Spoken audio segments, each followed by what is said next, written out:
This news update is brought to you by... Say hello to Shanta. Shanta is an entertainer, but she also loves to be entertained, which is why she has Flow TV brought to her through Flow's 100% fiber to the home network. It's great for busy Shanta because she can control the time she watches her favorite shows, play back from the start in case she missed it, or even record with cloud video recording. And with her Flow services bundle, enjoys much more for much less. Visit any Flow retail outlet, call 1-800-804-2994, or visit discoverflow.co to find out more. One-of-a-kind connection. This is how we flow.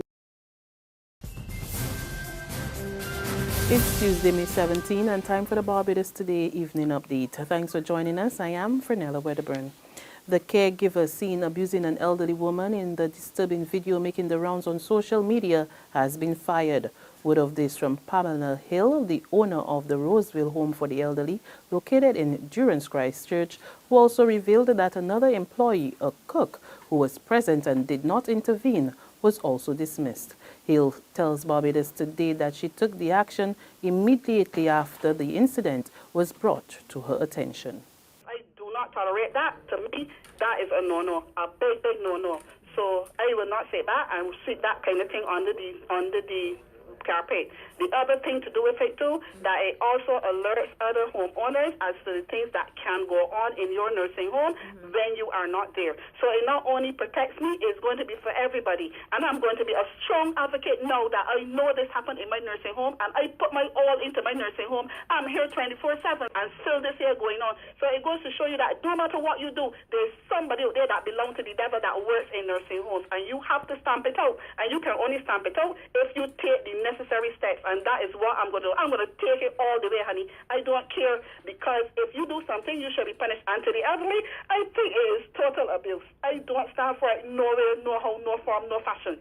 An upset Hill says she also reported the matter to the police, and the public relations officer, acting assistant superintendent of police David Welch, confirmed to Barbados Today that officers are actively probing the situation.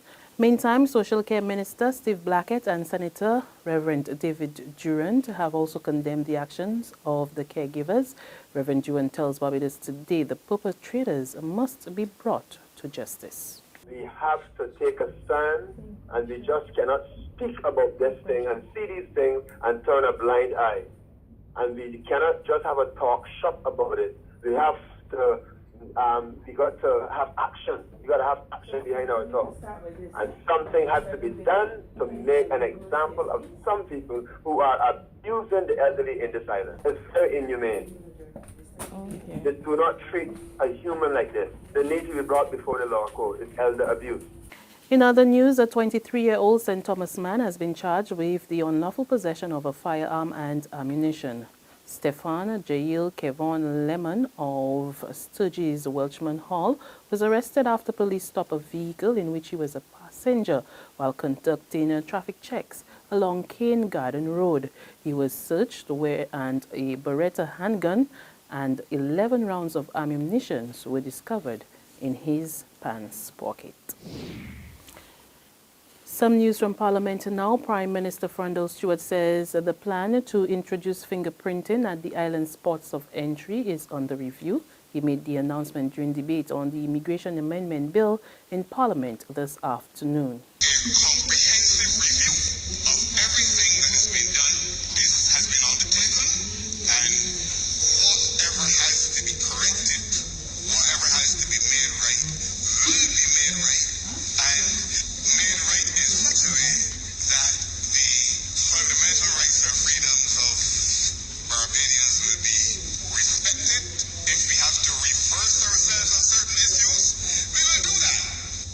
However, government legislators also made strong arguments for the measure to be introduced. Speaking on the bill, Industry Minister Donville Innes lashed out at critics, insisting that a responsible government must implement effective measures to tighten its border security in the face of threats such as human smuggling. We have to face a new reality, which is fingerprinting is part of the norm. It's the new norm. And we must give our citizens the assurance. I think that's the only thing that's missing in our conversation about this. To give the citizens the assurance that the government is not acting out to virus, that we are not seeking to capture information on citizens that then will be put to some nefarious use and whatnot. It is all about protecting our borders. But opposition MP Dale Marshall says the Barbados Labour Party will not back down from its position. He expressed concern that while the Immigration Department has deferred the matter for further consideration, the government appears hell-bent on proceeding on the issue, which he says is wrong. It is in complete, total and complete opposition to the international treaties that we have signed. Now, this immigration bill here, several speakers have spoken and they've all said, oh, we are carrying out our international obligations. We have an international obligation to do this, and this bill is in furtherance of that international obligation. How is it, Madam Deputy Speaker, that they ignore the other obligations, the other international obligations that our country signed on to, which guarantees Barbadian citizens the right of entry into their home without let, hindrance, or any precondition? Sports now. Royalty Masters are the new kings of the Banks Barbados International Masters Football Festival. Yesterday, they edged the visiting team Brooklyn Central out of the United States 3-2 in a penalty kicks at the Wanderers ground. The score was tied at 1-1 after regulation and extra time in what was an exciting final. Bale Masters were also victorious yesterday as they defeated Eden Stars to take the plate final 1-0. There's regional and international news after this short break. Barbados, the Caribbean's best-kept secret, comes to one of America's most progressive and innovative cities. Barbados comes to Atlanta. Team Barbados and the Consulate General of Barbados in Miami, in partnership with the Barbados Honorary Consulate in Atlanta, present Barbados Comes to Atlanta, showcasing Barbados businesses, investment opportunities, food, and culture. Join us the last weekend of May as Barbados celebrates 50 years of independence. The goal of Barbados Comes to Atlanta is to create business partnerships for the 21st century for sustainable growth in these key areas: tourism, education, healthcare, business, science and technology.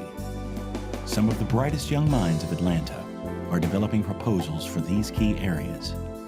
The winners will receive 2 round-trip tickets and a 1-week stay to meet with their industry counterparts in Barbados and enjoy this island paradise. Long live life. Long live life. Long live life. When the best of Atlanta meets the best of Barbados, just imagine the possibilities. May 26th through the 29th, Barbados Comes to Atlanta. Visit us at barbadoscomes2.org.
Regionally in Guyana, 5 teenagers, including 2 females, appeared in the Georgetown Magistrates Court today, charged with the murder of former university professor Perry Mars.